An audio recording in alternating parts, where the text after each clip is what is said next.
Peace in from the black holes of Dakota Territory, United States of Advertising. Stan Gibilisco here. I just got done making a video about Faraday cages, what they are.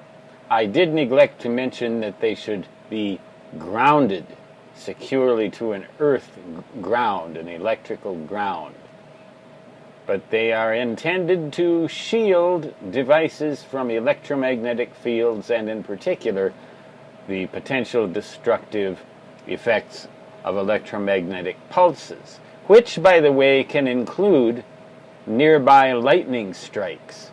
That is why, for example, if you're in a car and that car gets struck by lightning, chances are pretty good that you'll be okay, because your car acts as a Faraday cage and keeps the electrical energy on the outside of the car shell. Now, if you're in a plastic car, not so sure your luck could hold out quite so well.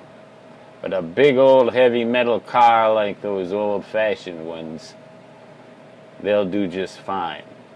But the point of this video is a little different.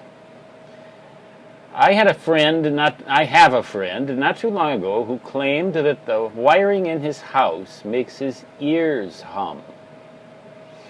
Now, you'll hear a lot of claims from people that seem to suggest that maybe they're not entirely intact. Some of their nuts and bolts are not tightened down quite all the way. But in this case, I did not doubt him. We are surrounded by 60 hertz, in the United States 60 hertz, in much of the rest of the world 50 hertz, electromagnetic fields set up by the AC wiring in our houses, and most of us don't feel any effects from that.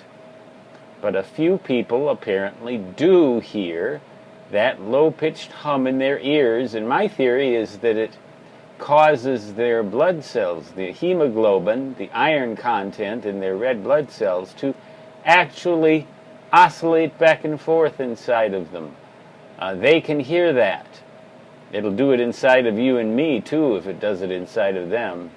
And a lifelong subjection to that kind of effect, we really don't know what kind of health effects that might have. I certainly don't. And anyone who claims to have finalized that mystery, I'm not going to believe that person.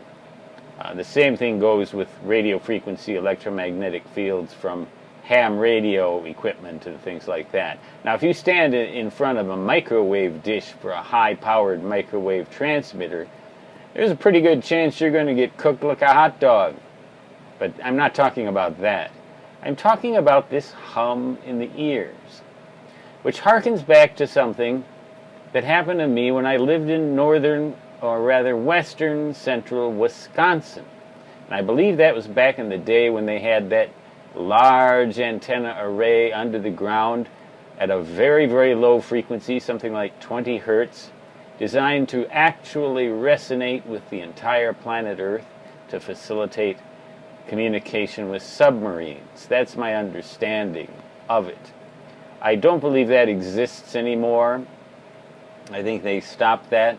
But back in the day when I lived there, they had it. And I remember hearing this strange hum in my ears that seemed to throb with the pulses of my heartbeats. And I wondered whether or not maybe it was something like the ringing in the ears that you get, that some people get all the time, other people get after taking certain drugs like ibuprofen or Tylenol.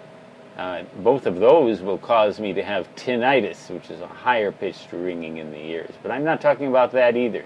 I'm talking about this low-pitched hum. And I thought, that's strange. I went in a quiet room, the hum was still there. Plugged up my ears, and the hum was still there. And there was no mistaking that hum. I heard it. I wasn't deluding myself.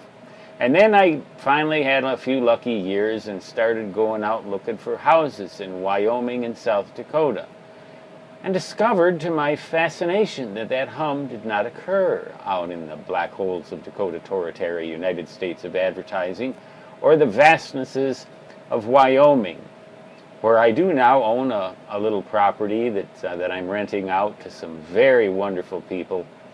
I spent my money wisely, what little I have of it. I spent it wisely when I had it, and now that my income seems to have dried up largely, I can fall back on some of those resources.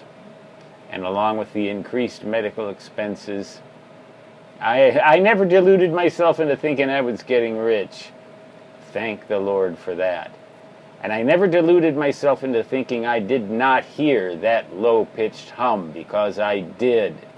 And when I finally left Wisconsin, it didn't have anything to do with the hum. It wasn't that bothersome. I only heard it in the absolute silent background of a quiet house.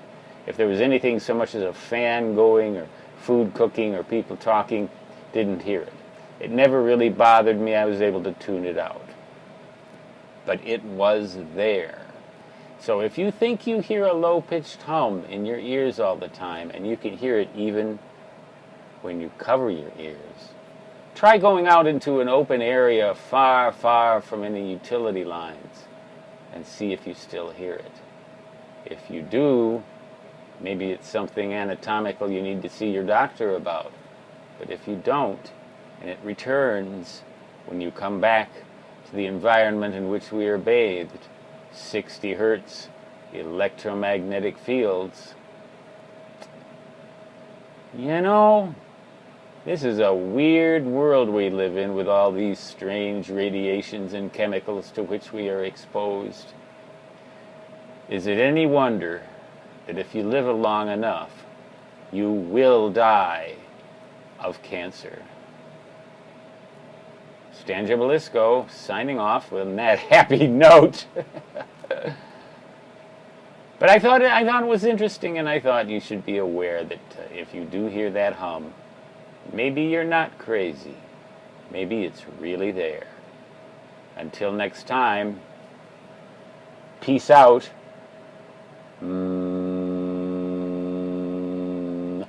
And so long.